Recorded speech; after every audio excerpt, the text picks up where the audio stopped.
ہرنی کے بچے کو زندہ کرنے کا معجزہ دیکھ کر بھی چوری کا اقرار نہ کیا۔ حضرت سلیس رحمۃ اللہ علیہ فرماتے ہیں کہ ایک دفعہ ایک آدمی نے حضرت عیسیٰ علیہ السلام سے درخواست کی کہ اے اللہ کے نبی، میں آپ کی صحبت میں رہنا چاہتا ہوں۔ آپ علیہ السلام نے اسے ساتھ لیا۔ دونوں ایک نہر کے کنارے کھانا کھانے بیٹھ گئے۔ 3 روٹیاں ساتھ تھیں، 2 روٹیاں دونوں نے کھا لیں، 1 روٹی بچ گئی۔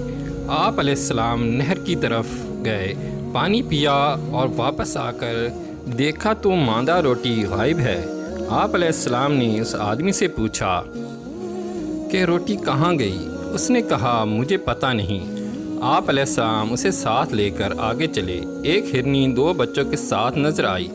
آپ علیہ السلام نے ایک بچے کو آواز دی، وہ آیا۔ آپ علیہ السلام نے اسے ذبح کر کے پکایا، اس آدمی کے ساتھ اسے کھایا۔ اس کے بعد ہڈیوں کو مخاطب کر کے فرمایا اللہ کی قدرت سے زندہ ہو جا۔ ہرنی کا بچہ زندہ ہو کر چلا گیا۔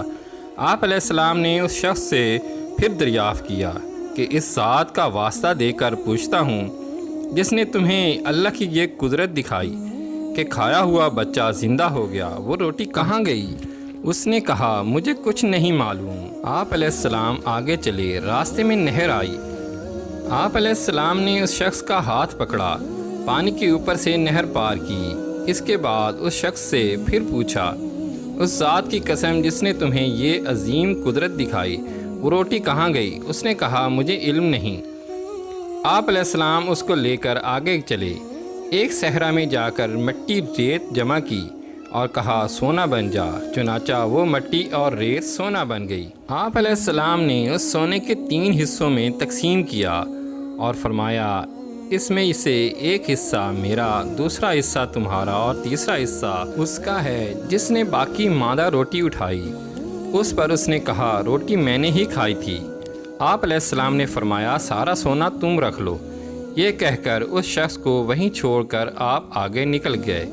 وہ اس سونے کے ساتھ صحرا میں ہی تھا کہ 2 آدمی ادھر آ نکلے اور اسے قتل کر کے اس سے سونا چھیننا چاہا۔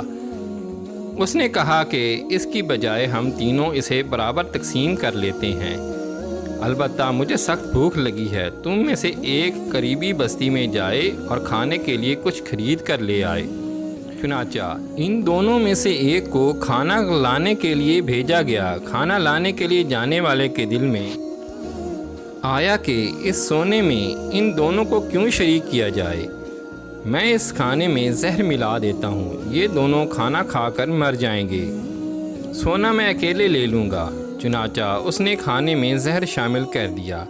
ادھر پیچھے رہ جانے والوں نے آپس میں مشورہ کیا کہ ہم اسے کیوں اس سونے میں حصہ دیں، یہ جب کھانا لے کر آئے گا دونوں مل کر اسے قتل کر دیں گے اور اس سونے کو ہم دونوں آپس میں آدھا آدھا تقسیم کر لیں گے۔ وہ شخص کھانا لے کر آیا تو طے شدہ منصوبے کے مطابق دونوں نے اسے قتل کر دیا۔ اس کے بعد ان دونوں نے کھانا کھایا تو یہ دونوں بھی مر گئے اور سونا صحرا میں پڑا رہ گیا۔ تینوں کی لاشیں اس کے پاس پڑی ہوئی تھیں۔